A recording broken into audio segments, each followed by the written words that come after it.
In this episode, we're going to fit a neck, so stay tuned because we are going to be doing loads and explaining every little detail all along the way.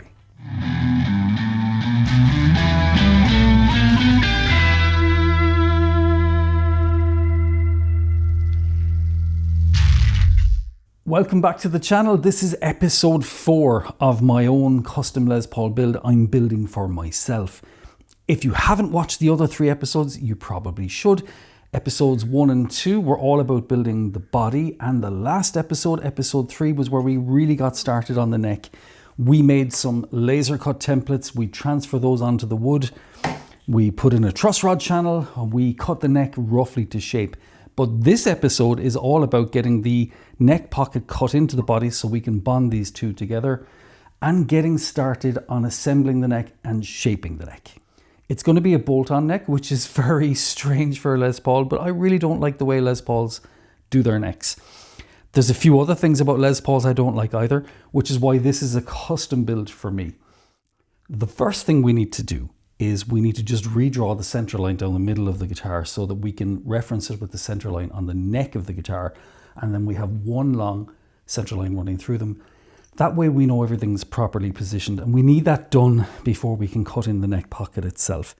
We've got the center line, as we mentioned, on the headstock and on the heel of the neck, and we've got one running through the body too. So the next thing we need to figure out is how do we align these when there's such a step vertically between the line I've drawn on the top of the neck and the line I've drawn on the top of the body. Now, normally what I do here is I take a very long straight edge. I say normally, I've only built one guitar, but it worked the last time, so it should work this time.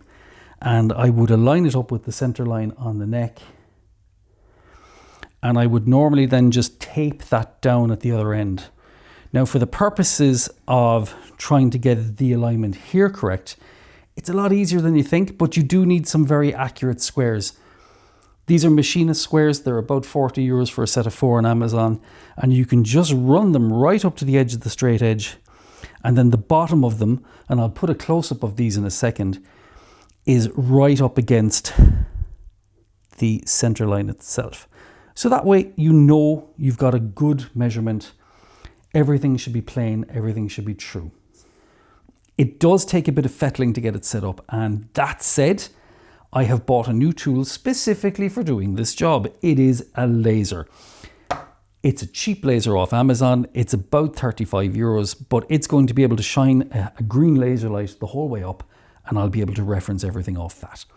So I'm going to get this guy set up, and hopefully it works and saves me a lot of time going forward doing this, because this is one of those jobs that's critical, stressful, just not an enjoyable thing to do at all, because you're always questioning, did I get it right? Is the guitar going to play properly afterwards? Is the bridge going to be in the right location?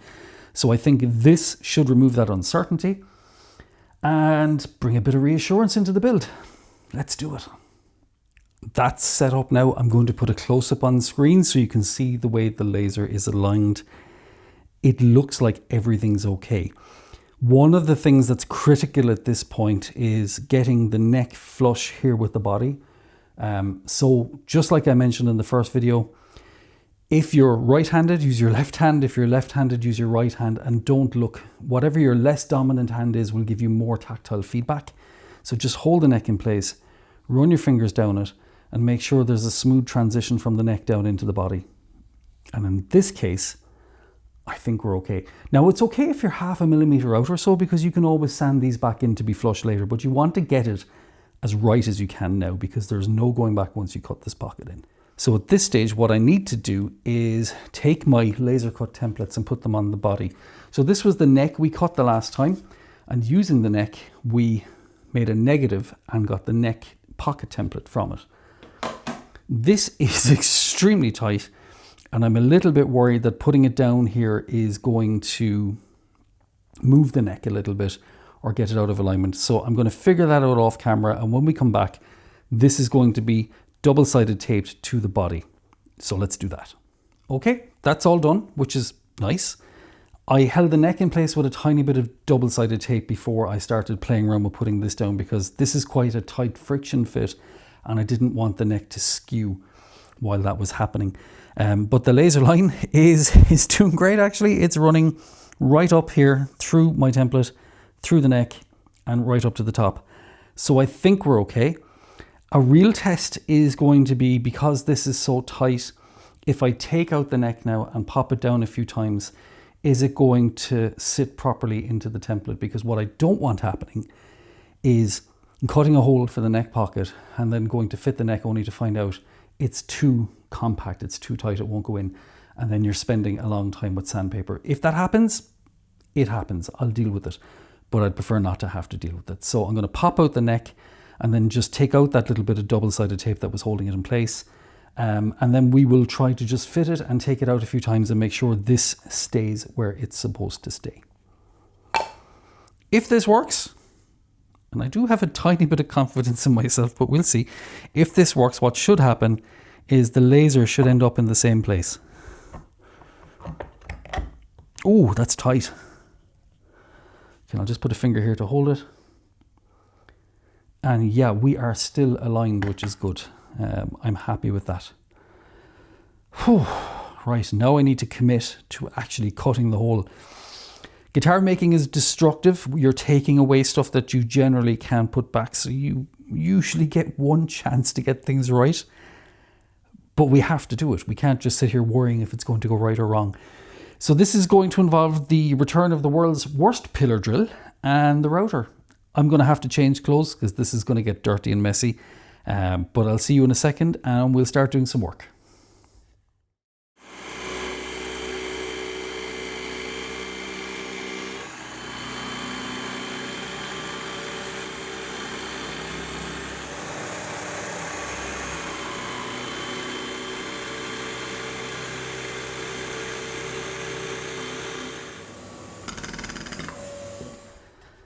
All right, so you should be able to see now we have a bit of a cavity going on here at the neck, but it's of course rounded from all the Forstner bits, so we need to straighten all of this with the router.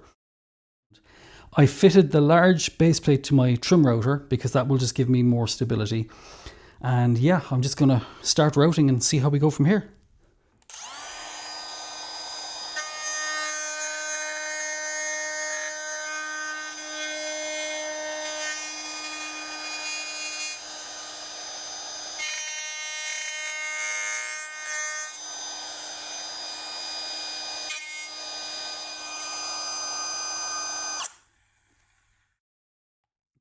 This might seem a bit mad at this point, but before we go and route the whole pocket, I just wanted to make sure the neck was actually sitting into what I've routed, and it does appear to be. So everything is still in alignment, which quite frankly is pretty reassuring because this really could go wrong. Okay, let's keep going. We're getting there. Lots more to do, but we absolutely are getting there. That went pretty good. So I'm going to put a close-up on screen while I'm chatting, but the routing did go pretty well and we have a neck pocket. So that turned out great. And the fit it's pretty good. I mean, it's not perfect, but this is only the second guitar I've ever built. So I'm really happy with it. I mean, it's better than neck pockets I've seen from Fender or any of the other bolt-on lads. It's pretty damn good. And it's really tight. And yeah, I mean, that's it. The neck is in the guitar and it looks great. So the next job we need to do is actually physically connect it. So to do that, we are going, well, it's a bit too tight, hang on. I actually can't get it back out again. Whew, there we go. Okay, so the next job we need to do is we need to put in some bolt holes because as I mentioned, this is going to be a bolt-on neck. I also am going to use a curved plate for the neck, and that will just allow me to take away this hard edge when you're getting up the fretboard and trying to reach those high notes. It'll just give me a little bit more room to blend the neck and the body together and make it feel a little bit more seamless when you're playing it. Off camera, I've pretty much just taken the neck, I've put it on the back, drew a line around it, put the plate down and put it right up against the edge because that'll give me the curve of the plate. And then I've moved that plate back probably about, I'm gonna say 10 millimeters. just to give me room to round over that edge, as I was saying later on. I've marked out my circles. These guys, I now need to just give them a little punch, and then we're going to use the pillar drill. Now, this bit is critical because I don't want to just use screws. Screws in wood are great if they're a one-time thing. But as anybody who's put a strap pin into a guitar or has taken a neck in and out a couple of times will tell you, the more times you drive a screw in and out of wood, the more wood it removes, and eventually it just gets loose and it doesn't become a great bond. So in the first guitar, I used threaded inserts and bolts, and I'm going to do the same with this. That's why we need to get our holes critically placed, and we need to get the holes that are going through the body perfectly, precisely matched up with the ones that are going into the neck. There is no room for error here. This has to be done perfectly or the neck joint will be forever not as good as it could have been. To do that, we're going to just drill some pilot holes down through the body. We'll use the pillar drill to make sure they're perfectly 90 degrees. When the neck is put in then, we'll just, again, continue those little holes down, and they have to go the full depth of whatever the bolt is going to be. I'm going to put a diagram on the screen now to explain my thinking on this. A lot of people, when they put in threaded inserts, they put in the threaded insert, which is a wide enough hole. They screw their bolt through it, and then there isn't enough room at the top of the threaded insert for the bolt to keep going. So they tighten it and tighten it and tighten it. And eventually what happens is they split the neck in the middle here. It just cracks. And when it goes pretty spectacularly. So we're going to leave a sort of a hollow or a cave, I guess a rebate, above that screw, just to make sure that there's enough room for everything in there to move. This is a center punch. This is a center punch too. This one is automatic. You just push it down, and eventually when you have enough pressure on it, it lets it bang out and dents the wood a little bit. And this one is a little spring punch. It's a bit different. You just pull it and it punches down that way. These guys are great for taking out pins and doors, but also at putting little holes into wood. So I just want to get it perfectly positioned in the center. And I'm never really good at this. Okay. Oh, see, it moved.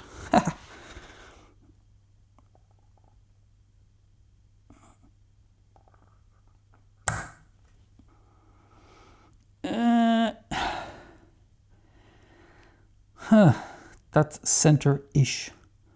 Not perfect. I'm going to go to this guy because I can get a little bit more accurate with this one.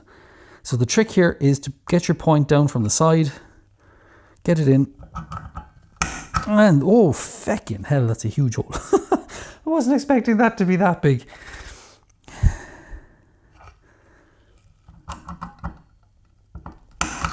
Okay. Jesus, there's huge holes in my guitar. I'm going to take the plate and just make sure these guys are kind of centered. Yeah, I'm going to say yeah. I think this top one could do with coming down a tiny bit. But I'll worry about that when I have it in the drill press. Okay, let's get the drill set up. We're going to go in with probably a 2.5mm bit to begin with, just to drill those pilot holes. And then we'll put the same pilot holes into the neck, and then we'll go bigger holes, and then we'll go bigger holes again for the inserts.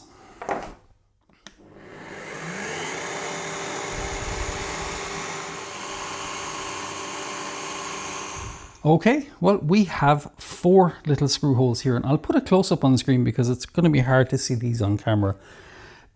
The next thing we need to do, as I mentioned, is put the neck in and then drill in exactly the same place so that we copy the pattern onto the neck itself. So the plan here is we're going to put the pillar drill in a position where it can still go back down the same hole, and then it's going to hit the neck and we'll be able to go through.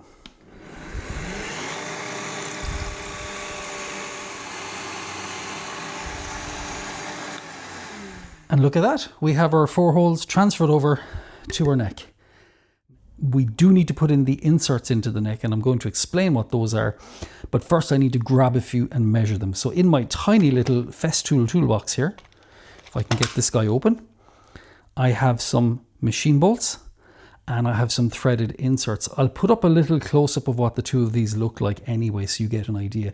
But the thinking behind this, as we mentioned earlier, is that screws going in and out all the time take bits of wood with them every single time. Tiny bits of wood, but eventually the joint gets loose, and eventually the joint can't be relied on. This fixes that problem.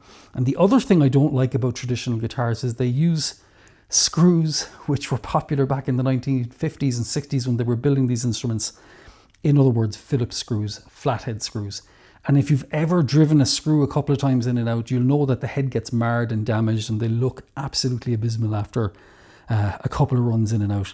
So these are hex heads. They're countersunk. They look very neat, very tidy, very professional. So we're going to use those instead. It should give us a stronger joint, and it should give us a more longer lasting joint.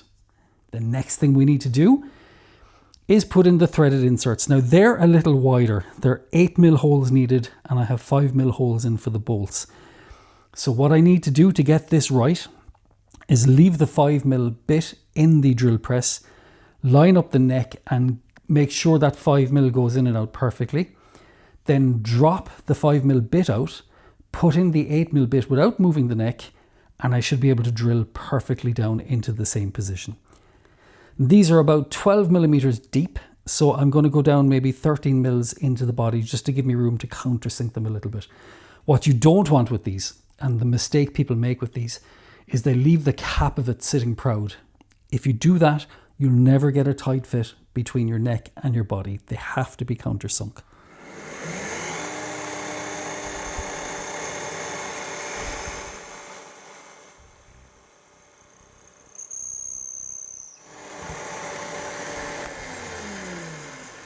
That is one done, but before I go and drill out the next 4, I'm going to make sure that these actually fit.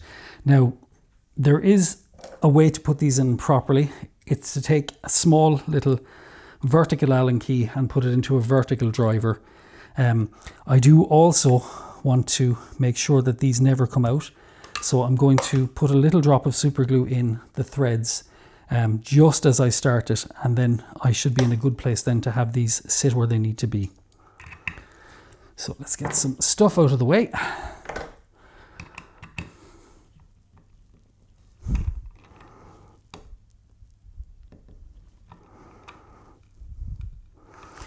Now what you should be able to hear as it's going in is the compressing of the wood fibers. It's kind of like a crunchy noise as these guys go in. So it's going in nicely, which is great. That means the hole is just the right depth. I was worried about putting in the 8mm hole. I was thinking of putting in a 7. But I think we're okay. So I'm just going to countersink this down now a little bit. And my God, the maple is hard to go into. Okay. I'm going to wind it back out a little,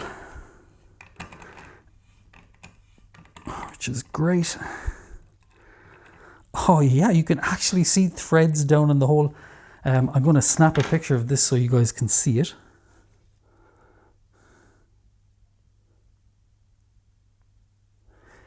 And I'll put that on the screen now.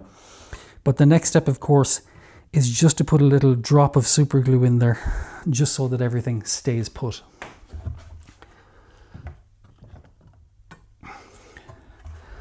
I'm going to use some medium super glue because it has a better chance of staying where it needs to be.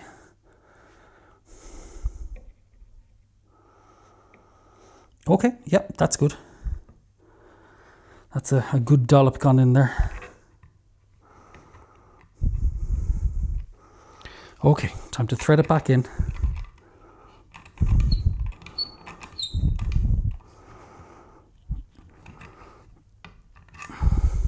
And again, just countersinking it down slightly. Hey, that's cool. That looks great. I'm going to take another picture so you can see this.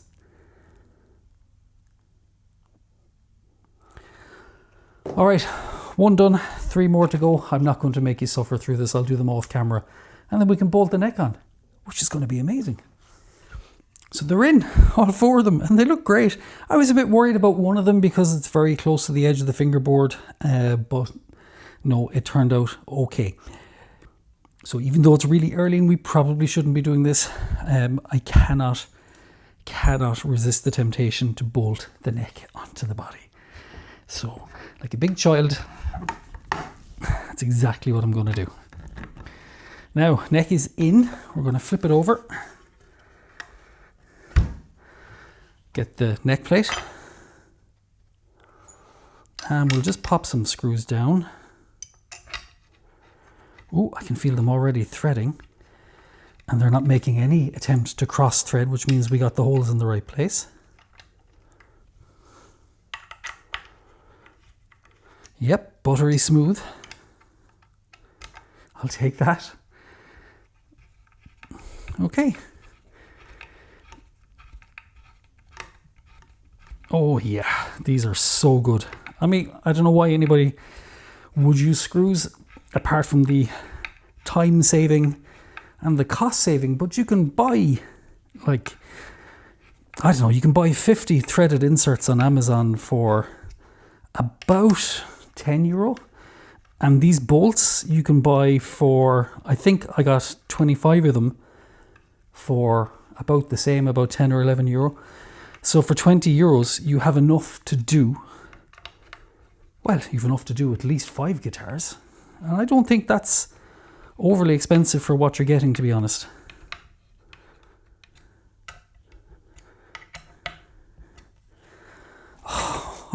Oh, that looks so cool. Yeah, there we go. That turned out great. The neck is actually flush with the body, which is really what we were going for because we want to be able to get up high here and play some notes. And it is solid and bolted in. And yeah, I couldn't be happier with this. Okay, this is where I'm going to leave it for today because it's Sunday evening. I need to go and have a shower and feel like a human again. I'm going to pick this up in a few days. It's going to be 5 minutes for you. It's going to be a few days for me. But hey, that's the magic of television. See you in a minute.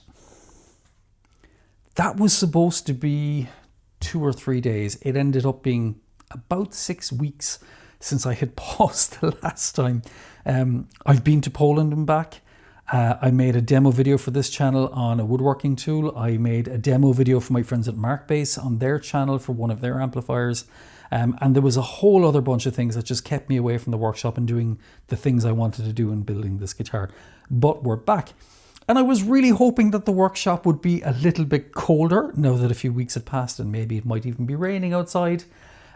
But no, it is absolutely boiling hot outside. Looking at my temperature gauge here on the wall, it's about 25 degrees today and heading for 70% humidity. So this is now an episode brought to you by OnlyFans. That'll be fun. Let's get back to the guitar. There's a couple of things we need to do. And then this should be the end of this video and we can, in the next video, work on carving and shaping and things like that. This is the last of the basic construction, which is really getting this fingerboard connected to the neck underneath. Now to do that, there are a few things we have to do. Off camera, I used a center finding ruler and I'm going to put a picture of that on the screen now, just to mark the center of the top of the fingerboard and the end. And I drew a center line down in white and then align that with the center line on the headstock and the center line of the body. So we know it's perfectly positioned in terms of left and right. To get its placement where I wanted it to be, I know this guitar is a 25-inch scale, remember? So I know that starts just after my nut and I roughly figured out where I wanted that to go. Played around with getting my fingers actually on the physical guitar to get access to those top frets and then made sure I had enough space here at the top of the truss rod cavity that I can still get an Allen key in and adjust things if I need to. So no real science here. It's just a matter of common sense, getting things positioned roughly where you want them and then just getting everything lined up and committing to it. To move on from here, what I want to do now is I want to drill 2 little small dowels down through the fingerboard into the neck, and that ensures that every time I take this fingerboard on and off the guitar, it's going to be perfectly positioned. And to do that, I have this little 2mm dowel And you're wondering where the hell do you buy 2mm dowels? In your supermarket, in your local shop. These are toothpicks, and I just got the top off it. And then I have a 2mm drill bit on my drill, and all I'm going to do is I've put some little white marks on the fingerboard at the 2nd fret and up around about the 19th or 20th fret, and I'm going to drill down through the fingerboard and about 3mm into the neck below. We don't want to go deep into the neck, and the reason for that is when we're carving the neck later, when we're putting in that lovely bowl shape at the bottom, we don't want to be able to see the toothpick coming through. That's not the plan at all. So it's just a locating pin, and it's going to be very straightforward then to pop the fingerboard on and off every time. In terms of how deep, I know the fingerboard is about 7mm thick at the moment, so I'm going to drill down 10mm, and I've marked that here with a little bit of masking tape. So no more waiting around, I'm just going to do it. I know that everything here is lined up perfectly. I did that about 20 minutes ago, so off camera just for a second, I'm going to double check that everything is still straight and accurate. And then once I'm happy, I'm going to commit. I'm going to drill my 2 little holes. And yeah, we can get rid of these clamps then, because we know everything's always going to be in the right position. Okay, I'm pretty happy that we're still in alignment, so time to start drilling some holes.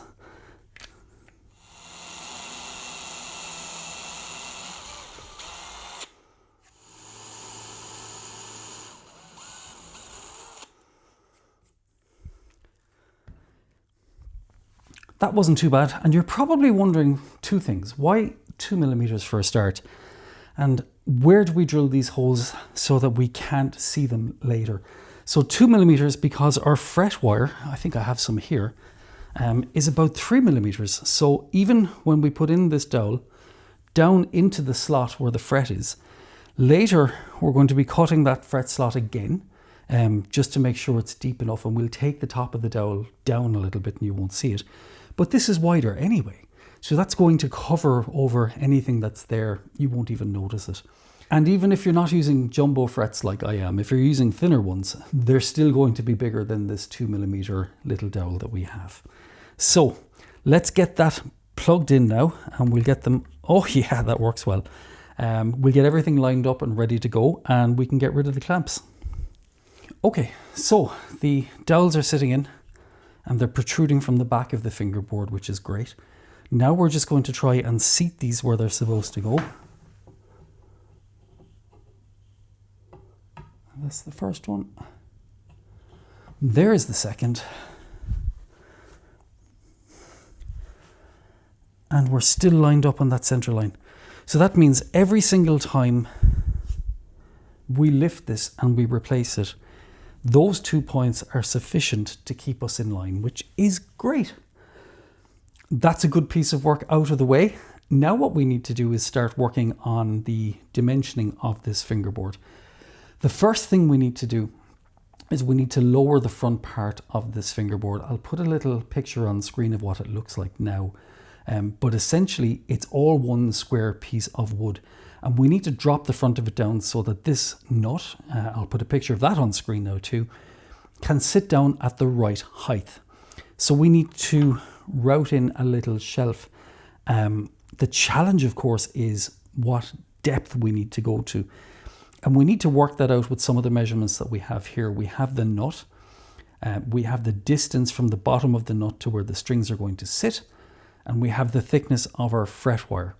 So the idea is that this should sit down, have the fret wire sit on it, and there should be, I think, if I'm right, somewhere around about 1.5 millimeters between the height of the top of the fret and where the string is going to protrude from the back of the nut. So I need to take a lot of measurements off camera for this, and I need to come back and set everything up for the router. I'm going to change into a dirty t-shirt as usual because this will be quite a dusty job. And then once I've all that done, we can start routing, and I'll talk about the depth calculation a little bit more then. While the camera wasn't rolling, I put together this jig for routing the shelf for the nut. It's very straightforward. It's just a piece of ply that I have double-sided taped the fingerboard down onto. I've put two 18mm pieces of ply on each side to give a bridge. And then in the middle, I've just built up some random material I have around the workshop to make that level as well. The critical piece though is that at the front, and I'll put a picture of this on screen now, I have a piece of MDF that's tracking exactly the slot for the nut. And that means the router will follow that line perfectly as well. I'll put up a diagram of how I've worked this out on screen, but I know the distance in the middle of my Floyd Rose nut. So the two center strings, which are kind of the, I guess, the average ones you take your measurement from, there's a distance of 6 millimeters between the bottom of the Floyd Rose nut to the middle two string releases. I know my fret height is, my fret crown is 1.4 millimeters because I can go onto the website of the manufacturer and check that. And I know the distance that I roughly need between the top of the fret crown and the bottom of the string, in other words, the action, that needs to be 1.3 millimeters. And I got that measurement from Todd over at Sweet Tea Guitars. He was very helpful in explaining this to me. So in order to sit this down so that those two measurements are added up, and that the string emerges at the right distance here from the top, I need to cut out enough material so that about 3.5 millimeters of the fingerboard is left. So I'm removing about 3.3 millimeters of material. So enough talking, we're going to start routing. I've put my big router base onto my trim router, and that should give us enough stability to do everything properly. Ebony is not the nicest thing to breathe in. I mean, we shouldn't be breathing in any woods. So I'm going to use a respirator, and I'm going to use some eye protection as well while I'm doing this.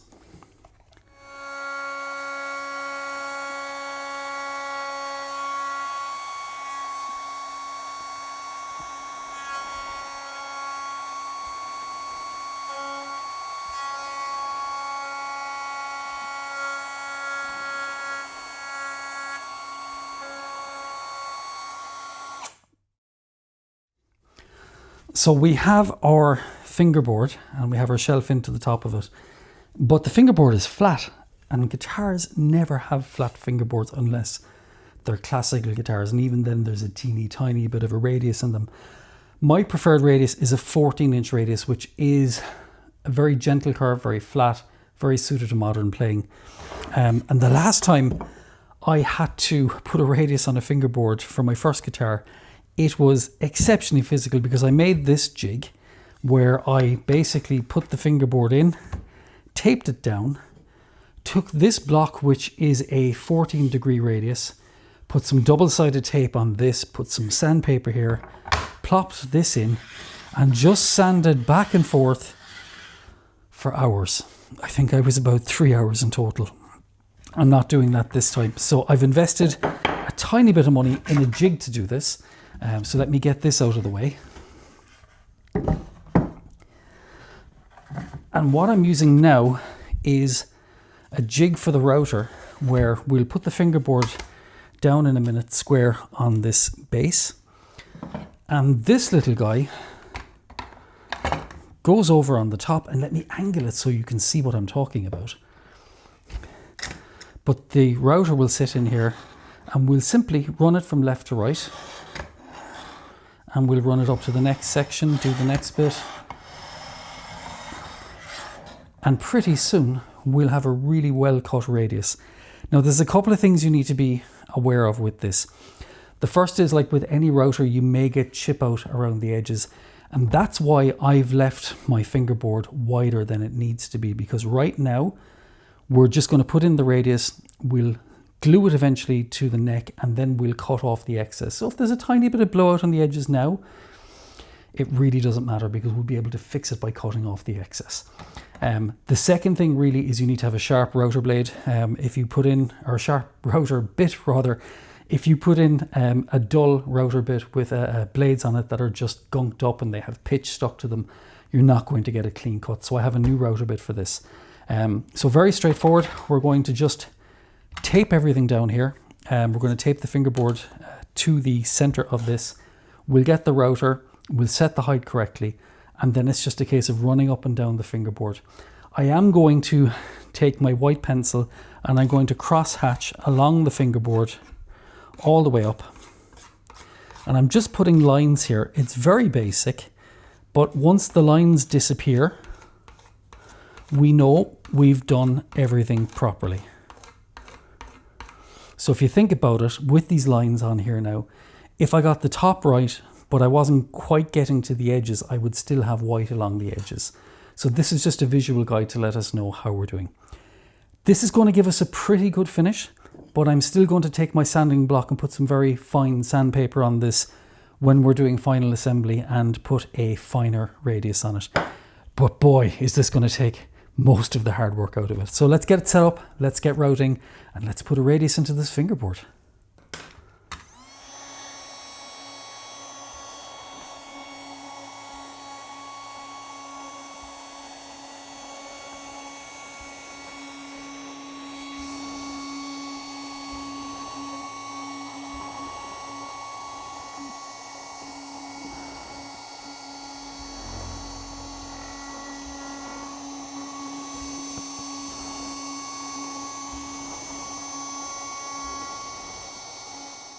We have a beautifully, beautifully smooth fingerboard that is just radius to perfection. I couldn't be happier with it. Like versus the first guitar where I did everything by hand, this is so much better. I'll put a picture on screen now so you can get an idea of what that 14-inch radius looks like. But yeah, this is looking really sharp, really smart. And it does need probably a couple of passes of sanding with lighter paper. Because the ebony is such a tough wood, it has retained some of the marks from the router. But going up, you know, to 400 grit, we'll get rid of those and keep what we have in place now, which is that beautiful smooth radius. So yeah, I'm going to grab the guitar because we're getting to the end of this particular episode and talk about where we are and where we're going to go next. Well, we have the makings of a guitar and it really is starting to take shape. We've got the body with the okume back, here we go, and the flamed maple top. We have the 5-piece laminate neck, which is maple and ebony.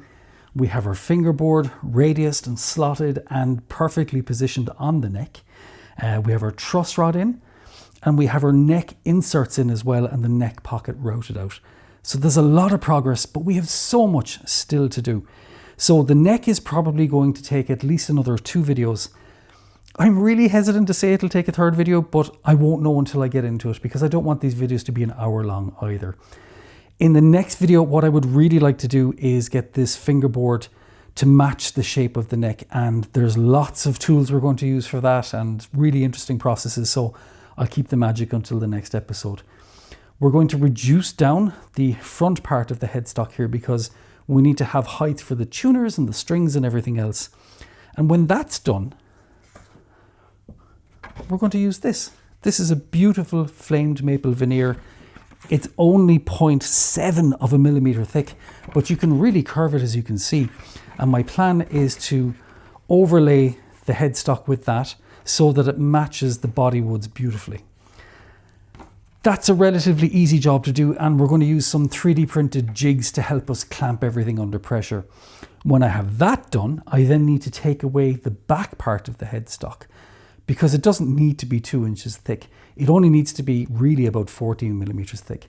But when we take away the back, that will allow us to bring in a curve called a volute. And if you don't know what a volute is, that's a great reason to watch episode 5, because we will be talking about that. After that, it's carving the neck, putting in the frets, fitting our lovely locking nut into place at the top of the head, of the top of the fingerboard rather here. And then the neck should be getting close to completion. So thank you for watching. Thank you for making it through another episode with me. Thank you for watching while I make it up as I go along, as I said at the start of this video. But it is turning out okay, and I've got a good degree of confidence we're going to end up with a finished instrument. But I really need your support. So if you can like this video, that's great. If you leave a comment, the algorithm loves that.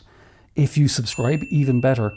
And you know what? If you finish watching this video and you watch one of my other videos next, that really tells the algorithm that you're interested in my channel. So any help you can give me, I would love, and I would be very grateful for. All of that begging aside, I'm going to see you in episode 5. Take care, and we'll chat soon.